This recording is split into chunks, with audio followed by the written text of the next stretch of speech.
ନମସ୍କାର। ଜୟ ଭାସ୍କର ଏଣ୍ଟରଟେନମେଣ୍ଟରେ ଆପଣଙ୍କୁ ସ୍ୱାଗତ।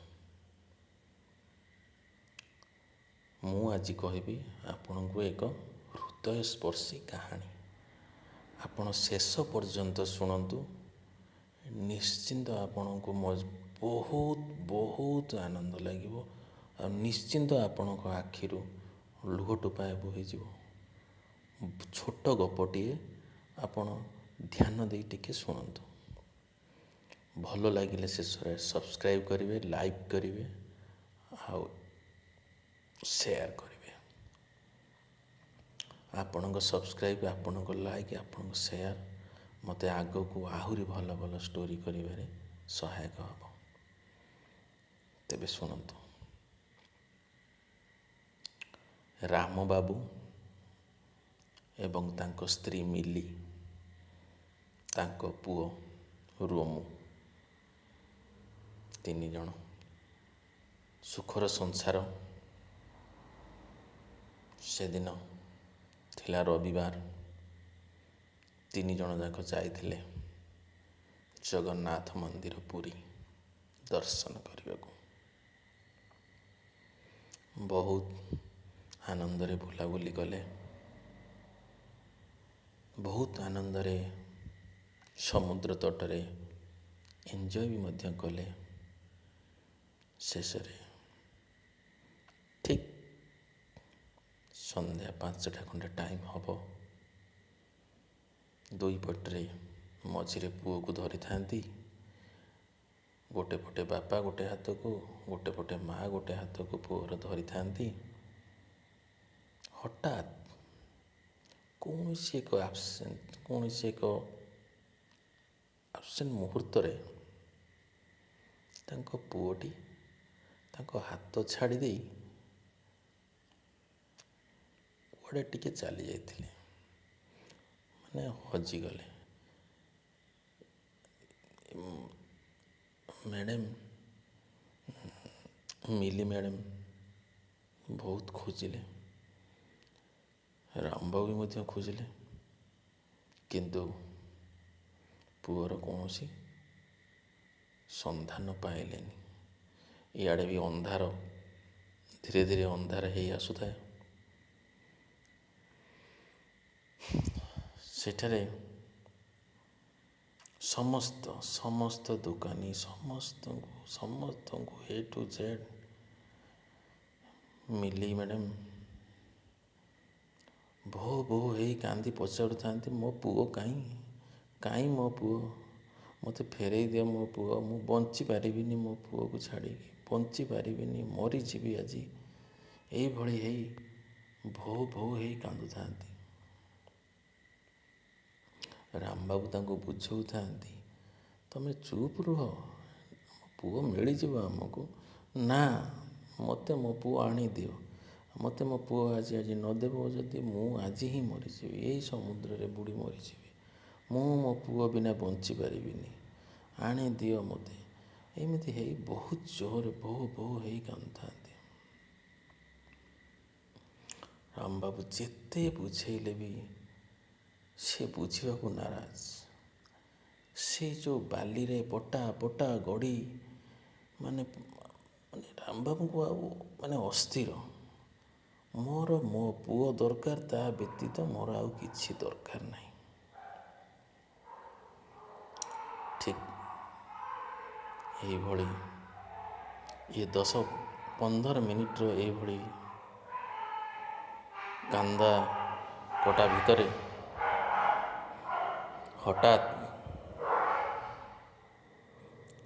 ଟିକେ ଦୂରରୁ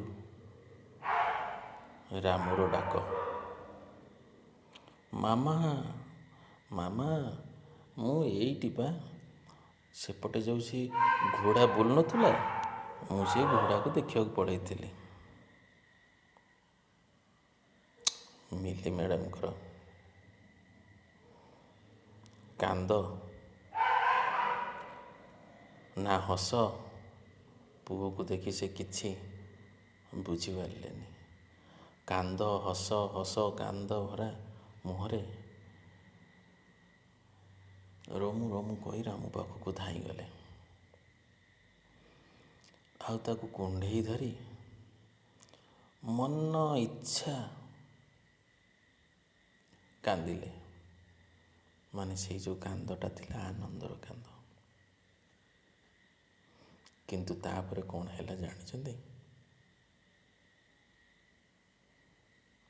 ରାମ ବାବୁ ମିଲି ପାଖକୁ ଗଲେ। ମିଲିକି କହିଲେ, ଏବେ ଚୁପ୍ ତ ହୁଅ, ଆମକୁ ତ ଆମ ପୁଅ ମିଳିଗଲା, ଏବେ ଚୁପ୍ ହେଇଯାଅ। ନା, ତମେ ବୁଝିପାରିବନି, ଏଇ କାନ୍ଦ ଆଉ ଦୁଃଖର ନୁହେଁ, ଏଇ କାନ୍ଦ ମୋ ଆନନ୍ଦର କାନ୍ଦ। ଆଉ ଆଜି ଯଦି ମୋ ପୁଅକୁ ମୁଁ ପାଇନଥାନ୍ତି, ମୁଁ ସତ କହୁଥିଲି, କିନ୍ତୁ ଆଜି ମୁଁ ନିଶ୍ଚିନ୍ତ ଏଇଠି ମୃତ୍ୟୁ କରିଥାନ୍ତି, ନିଶ୍ଚିନ୍ତ ଏଇଠି ଆତ୍ମହତ୍ୟା କରିଥାନ୍ତି। ରାମବାବୁ ମିଲି ପିଠିରେ ହାତ ଥାପୁଡ଼ାଇ କହିଲେ, ମୁଁ ଜାଣିଛି ତମକୁ କେତେ କଷ୍ଟ ହେଇଥିବ, ମୁଁ ନିଜେ ବି ସେଇ ଅନୁଭବ କରିଛି। ହେଲେ ମୋତେ ଗୋଟେ କଥା କହିଲ, ପୁଅ ମାତ୍ର 10 ମିନିଟରୁ 15 ମିନିଟ୍ ହେବ ଆମ ପାଖରୁ ଛାଡ଼ି କୁଆଡ଼େ ଚାଲି ଯାଇଥିଲେ। ସେତିକିରେ ତମକୁ କେମିତି ଲାଗିଲା? ତମ ହୃଦୟରେ କ'ଣ ହେଉଥିଲା ତମେ ଜାଣିଛ ତ? 10 ମିନିଟ୍ କେତେ କାନ୍ଦ, କେତେ ସେ ଫେରେ 6-7 ବର୍ଷର ଭଲ ପାଇବା ଭିତରେ, କାରଣ ପୁଅର ବୟସ 6 ବର୍ଷ ହେଇଥିଲା। 6 ବର୍ଷ ତା ସାଙ୍ଗରେ ରହିଥିଲ, 6 ବର୍ଷ ତାକୁ ସ୍ନେହ ଶ୍ରଦ୍ଧା କହିଥିଲ। ସେତିକିରେ ତମ ପାଖରୁ ସେ 10 ମିନିଟ୍ ପାଇଁ ଛାଡ଼ି ଚାଲି ଯାଇଥିଲା। ସ୍ଥିର ତମେ ମରିବା ପର୍ଯ୍ୟନ୍ତ ବି ପଛଘୁଞ୍ଚା ଦେଇନଥିଲ। ମୋତେ ସତ କହିଲ ଦେଖି, ମୋ ମା କେମିତି ରହିଥିବ? ମୋତେ ମୋ ମା ପାଖରୁ ତମେ ନେଇ ଆସିକି 5 ବର୍ଷ ହେଲା, ମୋତେ ଯେ 30 ବର୍ଷ ରଖିଥିଲା ତା ପାଖରେ, ତମେ ଆସିଲା ପରେ ମୋତେ ମୋ ମା ପାଖରୁ ନେଇ ଆସିଲ। ମୋ ମାର ହୃଦୟ କ'ଣ ହେଉଥିବ, ସେଇଟା ତମ ଅନ୍ତରକୁ, ତମ ହୃଦୟକୁ ପଚାର। ତମକୁ ଯେମିତି ଲାଗୁଥିଲା, ମୋ ବୃଦ୍ଧ ମାଆକୁ ସେମିତି ହିଁ ଲାଗୁଥିବ। ସେଇ ଜିନିଷଟାକୁ ତମେ ଅନୁଭବ କରି ଜାଣିପାରୁଥିବ ମୋ ମା କିଭଳି କଷ୍ଟରେ ରହୁଥିବ। ତା ପାଇଁ ଗୋଟେ ଦିନ, ଗୋଟେ ବର୍ଷ, ଗୋଟେ ସାଲ ତାକୁ ଲାଗିଯାଉଥିବ। ଏ କଥା ଶୁଣି ମିଲି ଭୋ ହେଇ କାନ୍ଦିଲା। ଆଉ ରାମବାବୁଙ୍କ ପାଦ ତଳେ ପଡ଼ି କହିଲା, ତମେ ମୋ ଆଖି ଫିଟେଇଦେଲ।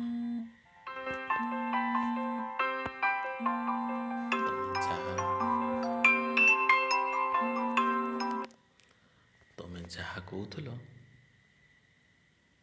ସତ କହୁଥିଲ। ଆଉ ଏବେ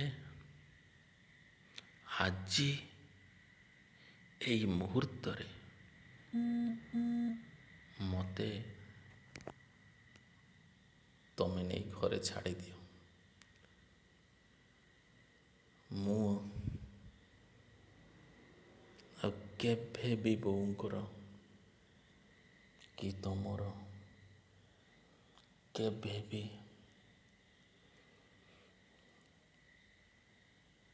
କୌଣସି ମତାନ୍ତର କରାଇବି ନାହିଁ।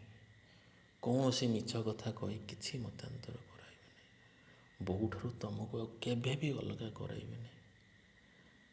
ଚାଲ ଆଜି ହିଁ ଗାଁକୁ ଯିବା, ଆଉ ଗାଁରେ ଯାଇ ବୋଉର ପାଦ ଧରି ମୁଁ କ୍ଷମା ପ୍ରାର୍ଥନା କରିବି। ଆଉ ମୁଁ ଆଉ ଗାଁ ଛାଡ଼ି ସହରରେ ରହିବି ନାହିଁ, କି ତମକୁ ବୋଉ ପାଖରୁ କେବେ ବି ଆଉ ଅଲଗା କରିବାର ଚିନ୍ତାଧାରା ମଧ୍ୟ ନେବି ନାହିଁ। ମୋତେ କ୍ଷମା କରିଦିଅ।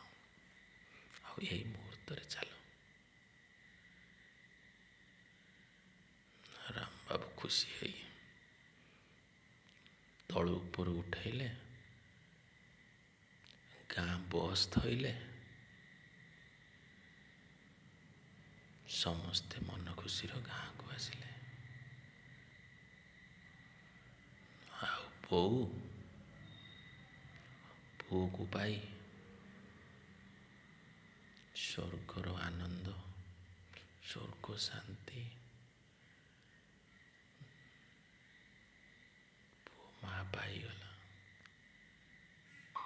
ମୋର କିଛି ଦରକାର ନାହିଁ କହି ପୁଅକୁ କୁଣ୍ଢେଇ ଭୋ ଭୋ ହେଇ କାନ୍ଦିଲା। ନାତି ଟୋକାକୁ ମଧ୍ୟ ଧରି କାନ୍ଦିଲା। ବୋହୂକୁ ମଧ୍ୟ। ବୋହୂ ଗୋଡ଼ ତଳେ ଧରି ପାଦ ଧରି ମୋତେ କ୍ଷମା କରିଦିଅ ବୋଲି କହିଲା। ଏଇ ଥିଲା ଆଜିର ରାତ୍ରିର କାହାଣୀ।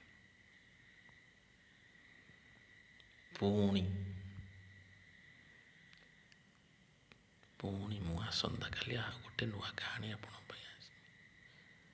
ମୋ କାହାଣୀ ଯଦି ଆପଣଙ୍କୁ ଭଲ ଲାଗିଲା, ସବସ୍କ୍ରାଇବ୍ କରନ୍ତୁ, ସେୟାର କରନ୍ତୁ, ଆଉ